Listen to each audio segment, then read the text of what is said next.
बिस्मिल्लाहिर्रहमानिर्रहीम। अस्सलाम वालेकुम दोस्तों, आऊं आहियां उस्ताद अब्दुल गफ़ार। तव्हां ॾिसी रहिया मुंहिंजो यूट्यूब चैनल।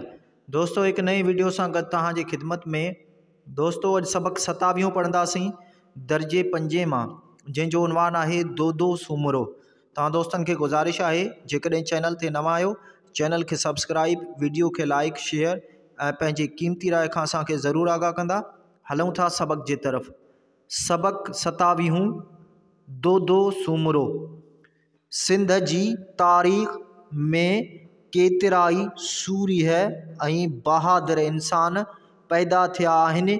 उन्हनि पंहिंजो रत सत ॾेई पंहिंजी धरतीअ खे हमेशह सलामत ऐं आजो पए रखियो आहे। अहिड़नि सूरीहनि मां दो दो सूमरो बि हिकु हो। सुभागी आहे उहा माउ जंहिंखे दोदे जहिड़ा पुट हुजनि। अरबनि जे 3 सदियुनि जी हुकूमत खां पोइ सूमरा क़बीले सिंध जी हुकूमत संभाली। सूमरनि जे घराणे में वीहारो बादशाह थी गुज़रिया। सूमरनि सिंध ते 3 सदियुनि खां बि वधीक अरसो बादशाही कई। उन्हनि में भूंगर हमूबाई, दो दो सूमरो, ताराबाई, उमर सूमरो ऐं हुमेर सूमरो मशहूरु हाकिम थी गुज़रिया आहिनि। सूमरनि जे दौर जा केतिराई तारीख़ी ऐं अशकिया किस्सा तोड़े दास्तान मशहूरु आहिनि। दोदे सूमरे जो दास्तान हिन दौर जो हिकु अहम दास्तान आहे, जेको सदियुनि गुज़रण बैदि अॼु बि पियो ॻाइजे।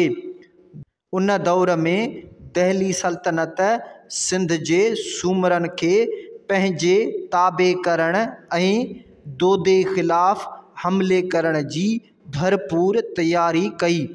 दोदे सूमरे पंहिंजे बहादुर साथियुनि जो लश्कर तयारु करे दहलीअ जे बादशाह पारां मोकिलियल लश्कर जो मुक़ाबिलो कयो। उन जंग में दोदे ऐं संदसि सिपाह ज़बरदस्त लड़ाई कई। वॾी घमसान जी जंग लॻी ऐं सिंध जे सूरमनि दुश्मन जी लश्कर में टाकोड़ो विझी छॾियो। जेतोणीकि हिन खूनख़वार जंग में दोदो जंग जे मैदान ते विढ़ंदे शहीद थी वियो। उन हूंदे बि दहली सल्तनत जी लश्कर खे कुझु बि हासिलु न थियो। उहे ख़वार ख़राब थी दहली मोटी विया।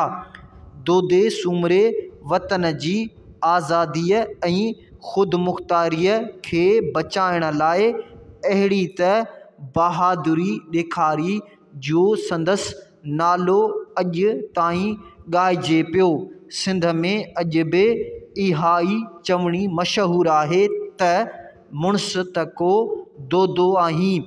दोदे सिंध जे नंगनि ऐं दंगनि तां सिर ॾेई शहादत माणी हुई। इन करे सिंध जा माण्हू अॼु बि हिन सूरीह सपूत जो नालो पंहिंजनि पुटनि ते रखण में फ़ख़्रु महसूसु कंदा आहिनि।